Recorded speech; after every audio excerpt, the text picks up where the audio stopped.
Amin. Hari ini kita membicarakan tentang kecantikan mempelai perempuan. Amin. Saudara-saudari, kita semua adalah para saudari di hadapan Kristus.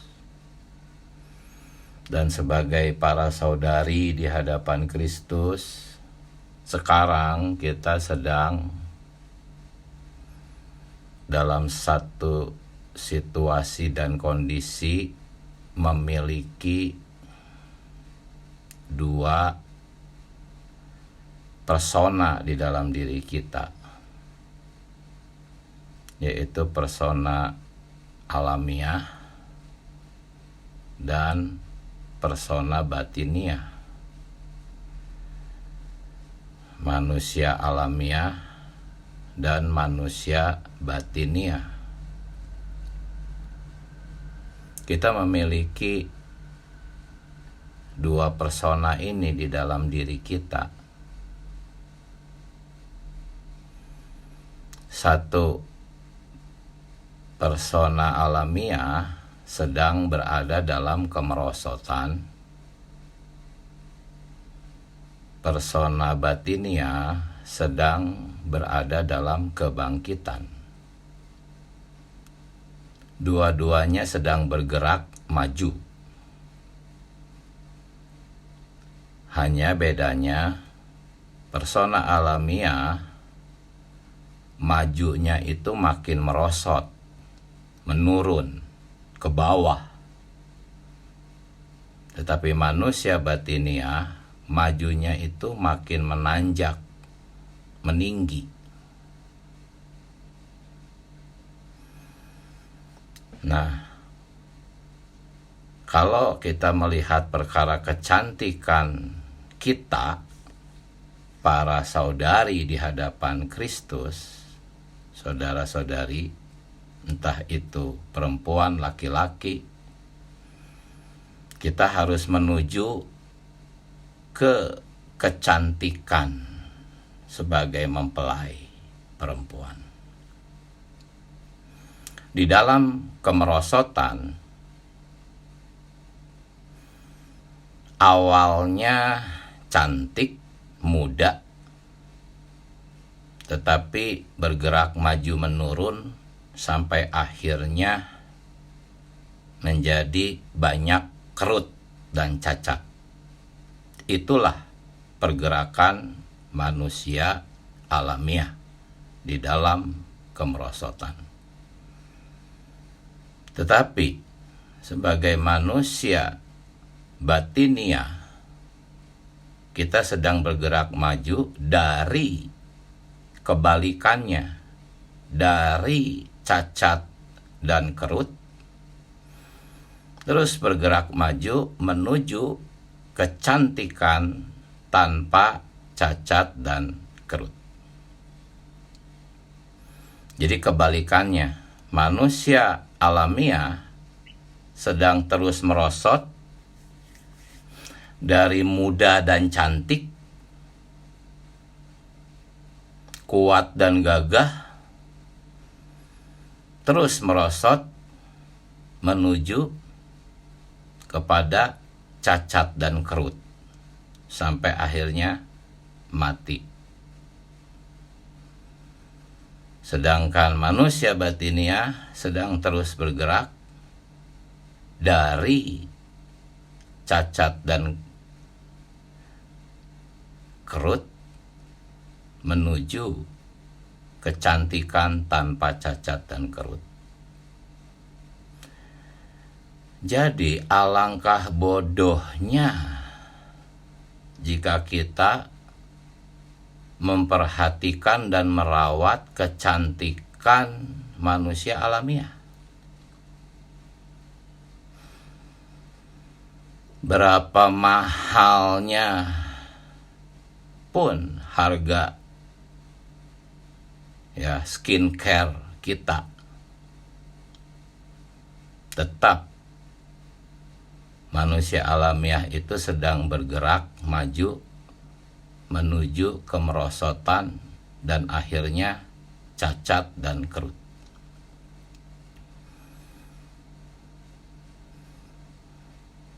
Sungguh bodoh sekali baik kita para saudari maupun para saudara memperhatikan kecantikan, ketampanan, penampilan luaran.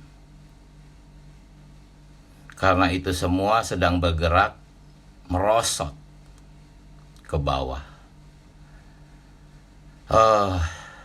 Saudara-saudari, sisa waktu ini gak banyak. Lebih baik kita gunakan untuk merawat manusia batiniah, agar pergerakan maju menuju ke atas dari cacat dan kerut. Terus semakin lama semakin cantik tanpa cacat dan kerut. Itu butuh waktu, saudara-saudari. Butuh waktu.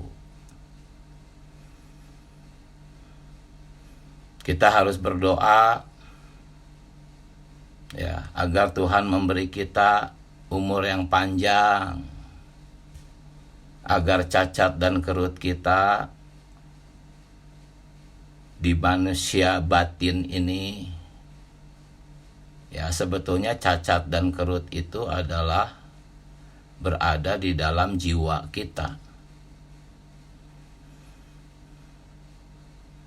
Ya, manusia batiniah ini adalah roh kita yang sedang terus memperluas dirinya sehingga jiwa kita bergerak dari cacat dan kerut, terus pada akhirnya dipulihkan menjadi cantik jiwa kita tanpa cacat dan kerut.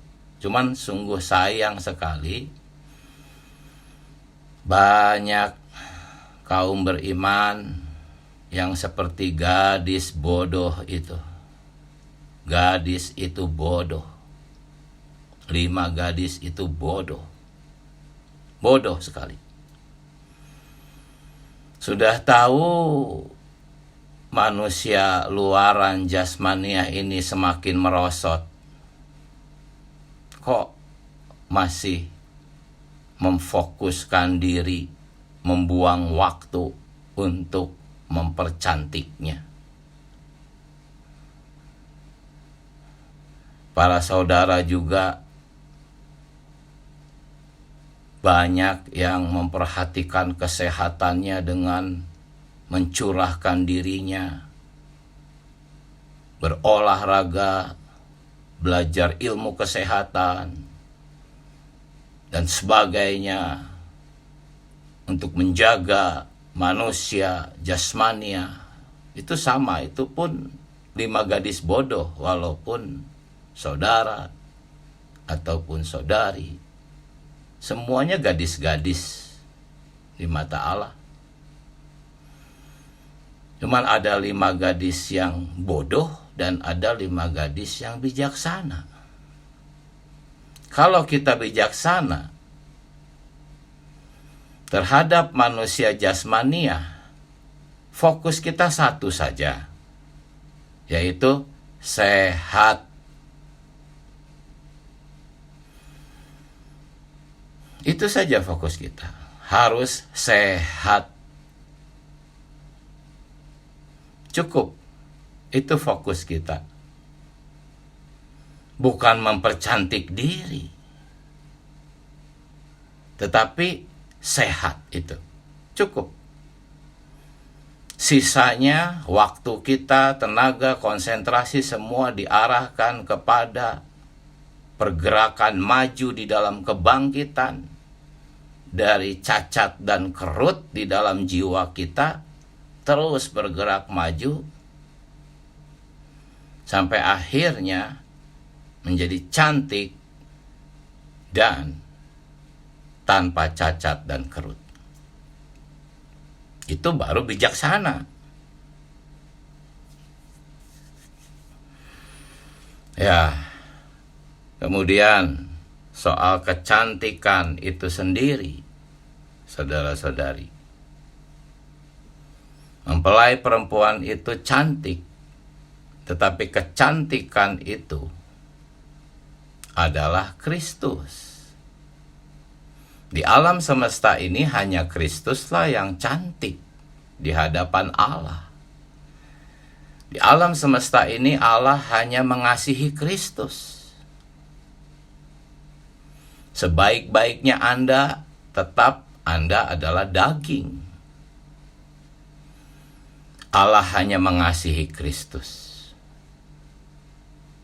Hanya Kristus yang Allah kasihi, cintai. Itulah sebabnya Dia memasukkan Kristus ke dalam kita, supaya Kristus ini bertumbuh di dalam kita. Karena Allah hanya ingin mengasihi Kristus. Allah hanya mencintai Kristus. Ketika Adam yang sesungguhnya gambaran dari Kristus, menurut Roma pasal 5, Adam itu adalah gambaran dari Kristus, lambang dari Kristus, yang menginginkan Hawa. Diambil satu tulang rusuk. Tulang rusuk itu akhirnya menjadi Hawa. Apakah tulang rusuk itu? Tulang rusuk itu bahan untuk membangun Hawa. Dan bahan untuk membangun mempelai Kristus ini yang dilambangkan oleh Hawa. Bahannya itu 100% Kristus. Tulang rusuk itu 100% bagian Kristus, tidak ada unsur lainnya, hanya Kristus. Tuhan ingin Kristus. Itulah Kristus, itulah yang akan terus menyebar, dan penyebaran Kristus ini bergerak maju dari cacat dan kerut di dalam jiwa kita, terus maju menuju kecantikan yang tanpa cacat dan kerut. Ini baru bijaksana. Oh Tuhan Yesus, banyak sekali waktu kita terbuang hanya untuk memperhatikan manusia jasmani kita.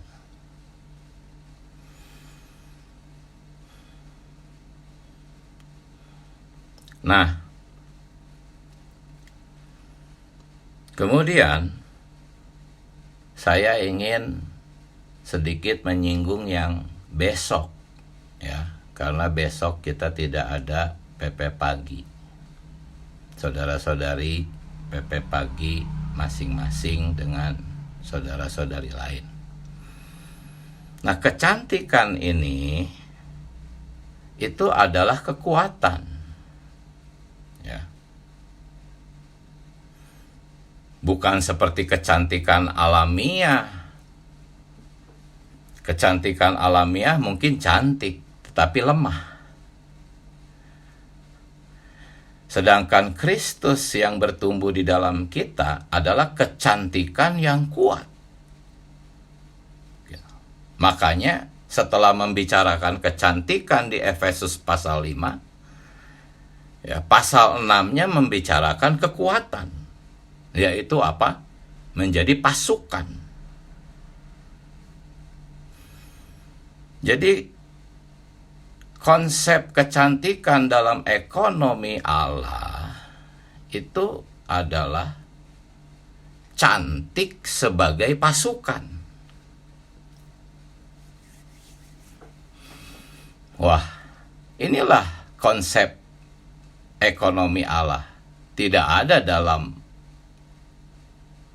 kamus atau konsep duniawi. Kalau dalam konsep duniawi, gadis cantik nggak mungkin dipakaikan baju tentara. Ya, memang ada model-model cantik pakai baju tentara, tapi kalau dibandingkan dengan gadis-gadis cantik pakai gaun yang indah, kan jauh lebih cantik gadis yang pakai gaun. Itu konsep dunia. Tetapi di dalam konsep ekonomi Allah, kecantikan itu adalah kekuatan.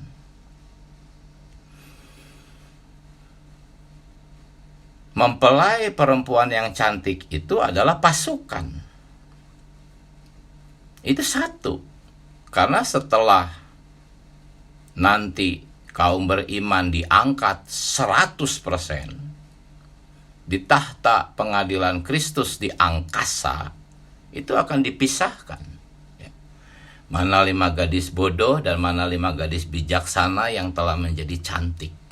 Setelah dipisahkan, ya, 5 gadis bijaksana yang sudah menjadi cantik ini turun untuk berperang di Harmagedon. Jadi pernikahan itu, ya, bulan madunya itu perang gitu. Jadi kecantikan mempelai perempuan itu adalah kecantikan sebagai pasukan yang kuat. Nah, ini konsep ekonomi Allah. Nggak ada di dalam dunia konsep kecantikan model gini. Oleh karena itu, janganlah kita memiliki pengertian kecantikan menurut konsep duniawi. Kalau demikian, akhirnya ya kita sibuk mencurahkan fokus perhatian, uang dihabiskan semua hanya untuk kecantikan alamiah. Itulah 5 gadis bodoh. Dan selanjutnya, ya, kekuatan ini. Tadi kita sudah bicarakan kecantikan. Kecantikan ini adalah kekuatan. Dua-duanya adalah satu. Dan kekuatan ini apa? Dalam pengalaman kita, ya, kekuatan ini memang Kristus. Tetapi dalam pengalaman kita, kekuatan ini adalah apa?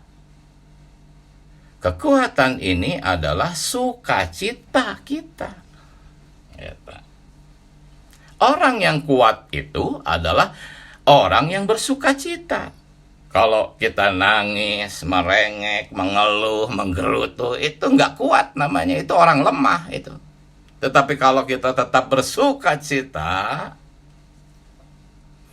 itulah kekuatan. Jadi kekuatan itu memang Kristus. Tetapi dalam pengalaman kita bisa merasakan kekuatan ini dalam sukacita. Makanya ketika kita menghadapi saudara-saudari yang sedang bergumul, kita berdoa supaya mereka bisa tetap menjaga sukacita mereka. Ini nasihat yang paling bagus, saudara-saudari. Jagalah sukacitamu. Itu nasihat paling bagus. Watchman ini besok juga disinggung, dia begitu kuat sehingga dalam penjara pun dia tetap berkata, aku menjaga sukacita. Jadi demikianlah saudara-saudari kenikmatan saya atas FKKP hari ini dan besok. Ya. Semoga kita diterangi. Dan bukan hanya diterangi, tetapi juga dipimpin memasuki jalan yang sedang semakin menanjak itu tinggi menuju kecantikan tanpa cacat dan kerut di jiwa kita. Dan akhirnya kita menjadi pejuang yang kuat. Ya, berperang di Harmagedon, menghabisi musuh. Itulah akhir dari musuh kita, iblis. Setelah itu dia dipenjarakan 1000 tahun. Dan pada akhirnya lemparkan lautan api selama-lamanya. Tetapi hari ini, ya, kecantikan itu, kekuatan itu ada dalam bentuk dan pengalaman sukacita. Jagalah sukacitamu. Orang-orang yang bersukacita itu cantik sekali. Tapi orang-orang yang berkeluh kesah, menggerutu, marah, begitu buruk. Haleluya. Silahkan saudara-saudari berbagi nikmat. Amin.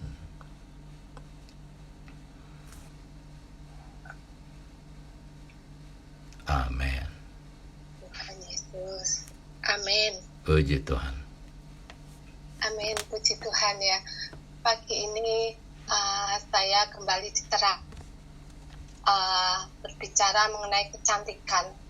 Oh Tuhan Yesus, saya sebagai saudari ya, jujur saya juga pasti sangat memperhatikan ya, pengen cantik, terlihat cantik ya. Tetapi tadi seperti yang diuraikan, saya pun juga terjamah ya. Oh Tuhan, ampuni ya, seringkali saya hanya melihat yang di luar saja, baru memperhatikan kecantikan yang di dalam, yaitu kecantikan batiniah ya. Tadi seperti yang diuraikan, kalau yang di luar itu ya pasti makin hari ya makin merosot ya.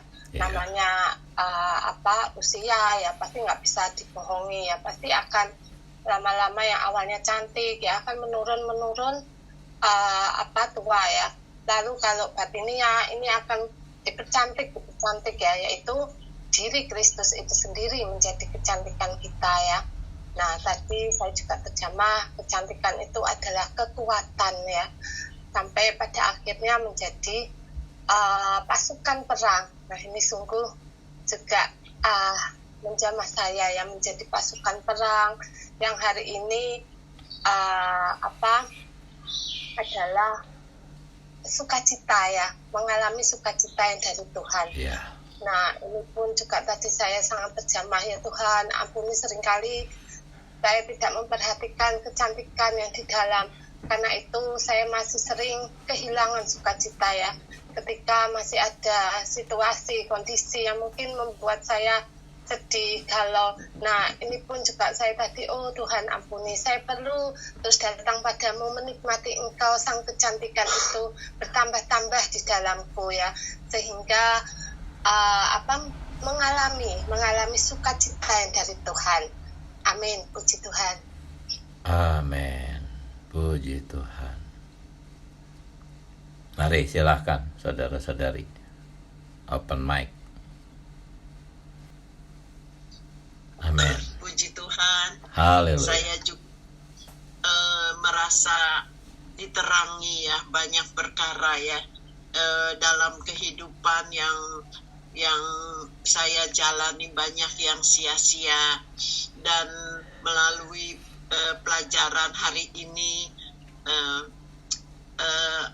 di pemulihan mulai saya sadar bahwa itu semuanya sia-sia, tetapi yang Tuhan mau adalah manusia batiniah kita yang makin hari makin kuat, dipercantik ya, sehingga di hadapan Tuhan itulah yang Tuhan ingini, manusia batiniah kita, pikiran kita itu mempunyai pikiran Kristus, disusun menjadi susunan Kristus. Sungguh ini satu dorongan ya buat saya ya.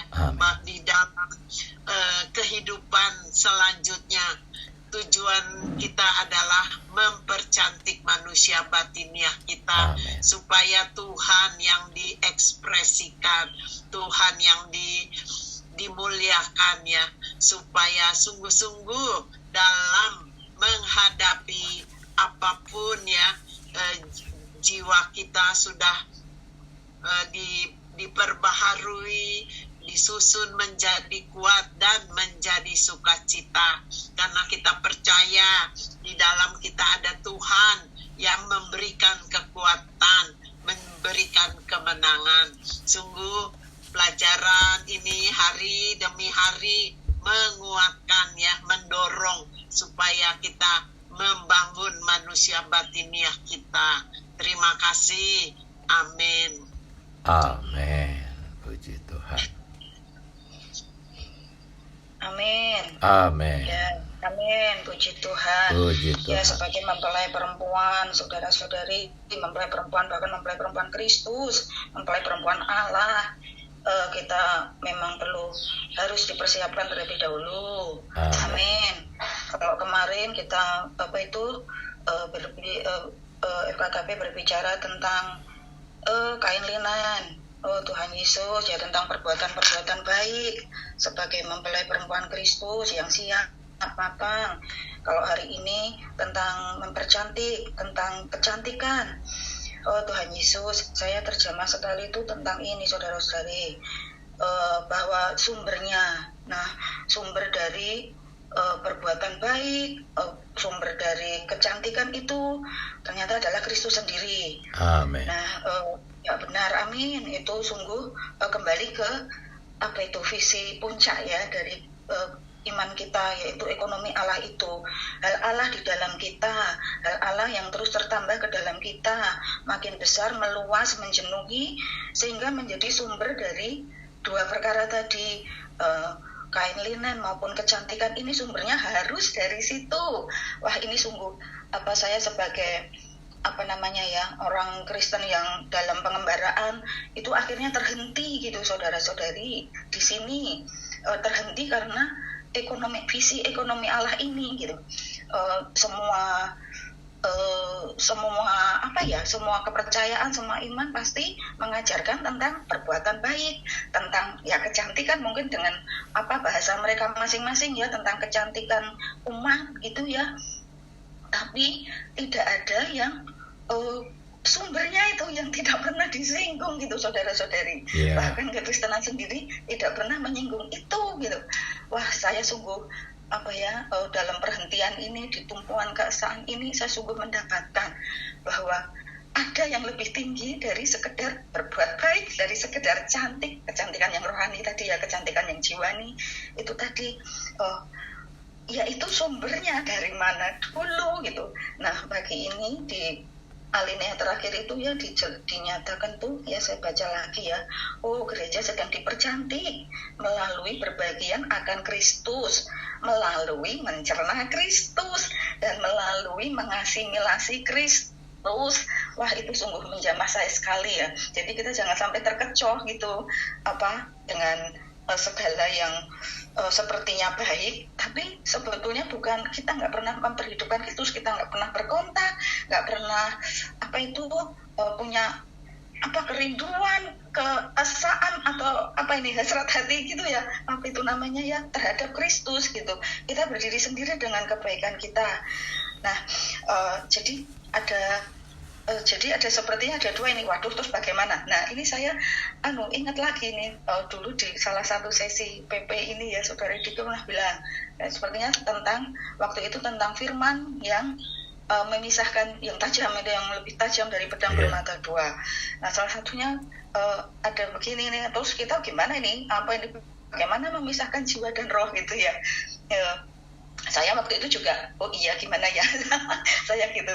Tapi waktu itu saudari Ciki bilang, gak usah dipikir, udah makan, minum saja gitu. Nah, saya jadi di sini saya ingat lagi itu. Tuhan Yesus, yang penting saya makan, saya minum Tuhan. Tuhan Yesus, dan nanti firman-Mu itu sendiri yang akan memisahkan itu. Saya ini sudah cacat kerut, saya ini bagaimana? Sudah berkurang belum? Perbuatan baik saya ini bagaimana? Makin jelek apa makin buruk? Udah, gak usah dipikir. Saya mau makan minum saja Tuhan gitu. Dan biar Engkau yang menyusun. Kalau saya sekarang masih betapa di hadapan-Mu kayak apa gitu, biar Engkau saja yang menyusun dirimu di dalam saya ini gitu. Jadi kemampuan hidup kita ini sampai kapan kita tidak tahu, ini hanya untuk makan, minum, sebagai sesuatu yang kita sayangi, kita kasihi, itu kita nikmati gitu dengan kita makan, kita minum, menjadi susunan kita. Amin. Dan itu adalah Kristus. Amin. Amin. Puji Tuhan. Haleluya. Silakan. Amin. Diki boleh bertanya sedikit? Ya, silakan. Ya, ini ada pernyataan seperti ini. Tetapi kita mungkin berfungsi dengan tepat dan mempunyai kehidupan sehari-hari yang baik sekali menurut roh pikiran. Namun kita masih tidak cantik dalam pandangan Tuhan karena cacat perut kita. Padahal kita sudah memiliki kehidupan, menurut pikiran saya ya, ini sudah menaruh diri kita di atas roh pikiran kehidupan kita. Namun kenapa masih ada cacat perut kalau kita sudah menaruh hidup kita, pikiran kita bersama di dalam roh pikiran? Ya. Jadi kita seringkali bertindak, berkata-kata, atau apapun, melakukan apapun, itu bersumber dari roh. Sumbernya sudah tepat dari roh. Tetapi roh kita bersama roh Allah itu memancar keluar melewati saluran jiwa. Jadi jiwa itu seperti pipahnya, salurannya. Sumbernya sudah benar, hanya si pipanya ini masih kotor. Gitu. Sehingga ketika roh itu keluar, masih berbau jiwa yang kotor. Gitu. Itulah sebabnya kalau saudara-saudari membaca buku Roh Manusia, ya di sana dikatakan ada roh yang sombong, roh yang sepertinya tuh negatif gitu. Itu semua sebetulnya bukan rohnya yang negatif, tetapi kondisi pipahnya itu, salurannya itu yang masih kotor, yang masih cacat kerut, sehingga ekspresi rohnya itu ada bau-baunya jiwa yang kotor itu. Kurang lebih seperti itulah ya. Sehingga walaupun sumbernya sudah benar, kita bisa merasakan ya Allah ataupun saudara-saudari yang lebih matang bisa merasakan bau-bau alamiahnya gitu ya. Ya seringkali orang berbagi nikmat itu memang dari roh gitu. Sebab kalau bukan berasal dari roh, perkara ekonomi Allah itu tidak akan dapat dinikmati. Tapi saudara-saudari menikmati perkara ekonomi Allah itu bukti rohnya berfungsi. Karena hanya roh lah yang dapat menikmati perkara-perkara ekonomi Allah. Tetapi ketika dibagi nikmatkan, ya, itu terasa ada bau-bau alamiahnya gitu. Tergantung kadar kekotoran masing-masing. Dan saudara-saudari yang lebih matang bisa merasakan itu, ya. Tentunya Tuhan sendiri sangat jelas melihat perkara ini. Kurang lebih seperti itu ya, saudari. Amin. Iya, saudara. Terima kasih.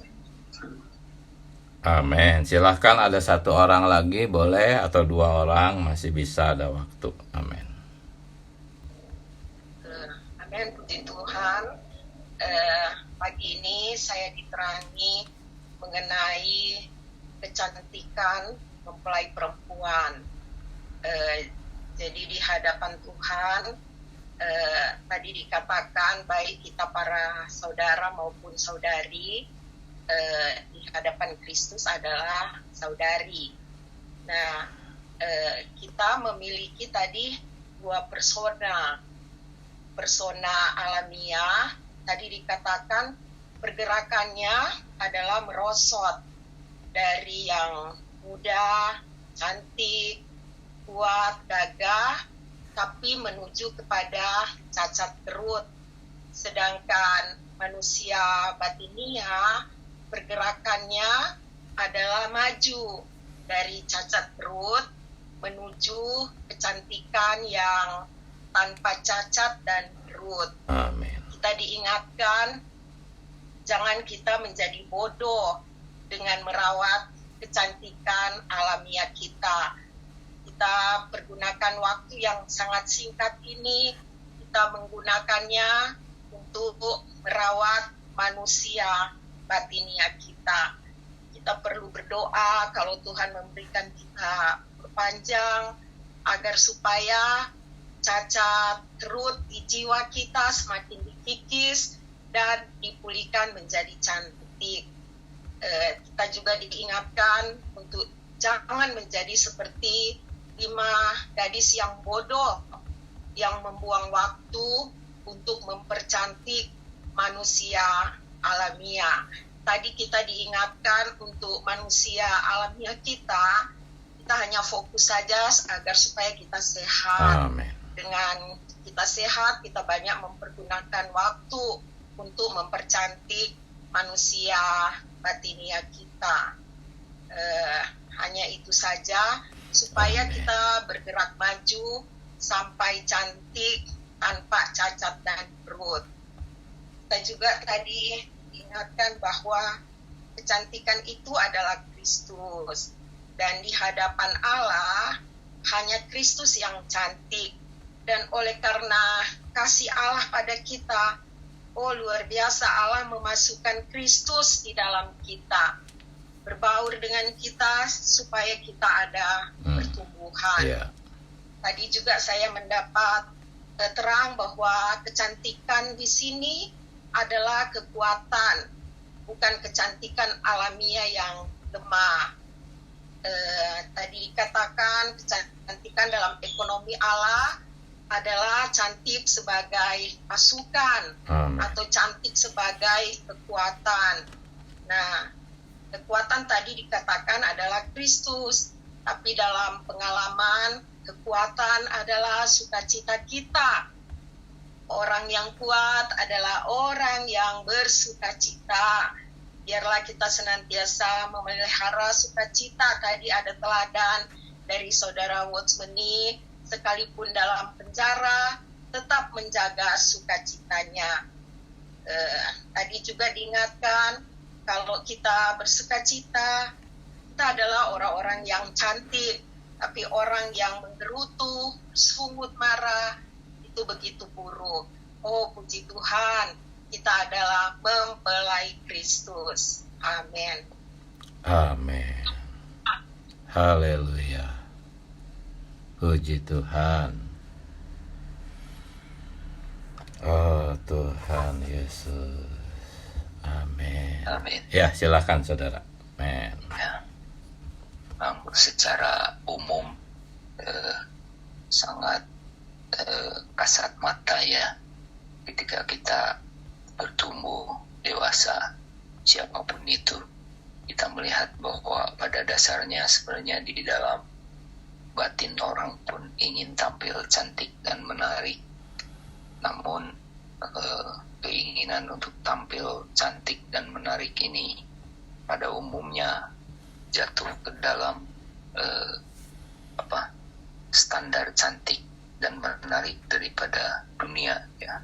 Yeah. Mulai daripada apa yang diwariskan oleh nenek moyang dan tradisi ya. Seperti di Afrika ada wanita yang lehernya diganjal dengan cincin-cincin supaya panjang, atau mungkin kayak dulu di China ada wanita yang kakinya dibungkus demikian rupa sampai sakit supaya kecil, dan itu dianggap sebagai sesuatu yang cantik, walaupun ini agak ekstrim dan mungkin tidak ya saat ini mungkin satuan itu tidak masuk akal ya, tetapi hal-hal lain juga terutama saat ini di dunia modern adalah penampilan fisik ya, baik dalam mengolah bentuk fisik maupun pakaian yang dikenakan, juga bagaimana ya wajah kita dan kulit kita atau apa, juga hal lain seperti berpikir cantik ya, yaitu berpikir positif. Sampai sekolahnya pun ada, saya nggak tahu sekolah itu masih ada nggak, terkenal di Jakarta, namanya John Robert Power ya, sesuatu sekolah yang ya di kalangan profesional itu sangat menarik ya, untuk menghasilkan orang yang penampilan fisiknya menarik, berpikirnya menarik, berbicaranya menarik, bertindaknya menarik, mengeluarkan sikap-sikap bijaksana yang menarik ya, juga hidup mencari uang dan penghasilan yang lebih menarik ya, semuanya untuk tampil cantik dalam standar dunia ya. Namun semua kecantikan itu ya bersifat fana ya. Dan tadi kita dengar bahwa di alam semesta ini satu-satunya Allah puas adalah hanya kecantikan yang ditampilkan oleh Yesus Kristus ya. Dan ketika kita merenung ini, mungkin kita juga bisa renungkan bahwa Paulus pun belum cukup cantik ya dalam perjalanannya. Mungkin masih ada penyempurnaan ya nanti ya, tapi ini mungkin sedikit spekulatif ya. Namun pada akhirnya kita sadari bahwa supaya Allah puas atas apa yang menjadi cantik dari diri kita adalah satu-satunya adalah hidup oleh Kristus, sehingga Kristus bisa terekspresi ya melalui diri kita, dan sehingga kecantikan yang bersifat fisik, pikiran, perkataan, tindakan, sikap-sikap bijaksana, semuanya itu adalah pekerjaan hayat Kristus di dalam diri kita yang terekspresi melalui pekerjaan hayat Kristus di dalam diri kita, bukan melalui pengajaran-pengajaran hikmat dunia ya. Inilah yang akan memuaskan Allah ya, sehingga kita bisa tetap ada berkaitan dengan fisik, karena Tuhan juga menginginkan supaya kita, tubuh, jiwa, dan roh kita itu terpelihara dengan baik ya. Amin. Bukan berarti orang yang cacat kakinya mungkin juga tidak baik gitu. Amin. Puji Tuhan. Amin. Tuhan Yesus, mari kita menyeru nama Tuhan. Tuhan Yesus, beri kami waktu yang cukup Tuhan, untuk bertumbuh dalam hayat menuju kecantikan sebagai mempelai perempuan yang tanpa cacat dan kerut. Terima kasih Tuhan Yesus. Sampai jumpa hari Selasa, saudara-saudari. Amin. Terima kasih. Amin. Amin. Kita semua. Amin. Haleluya. Amin. Amin. Amin.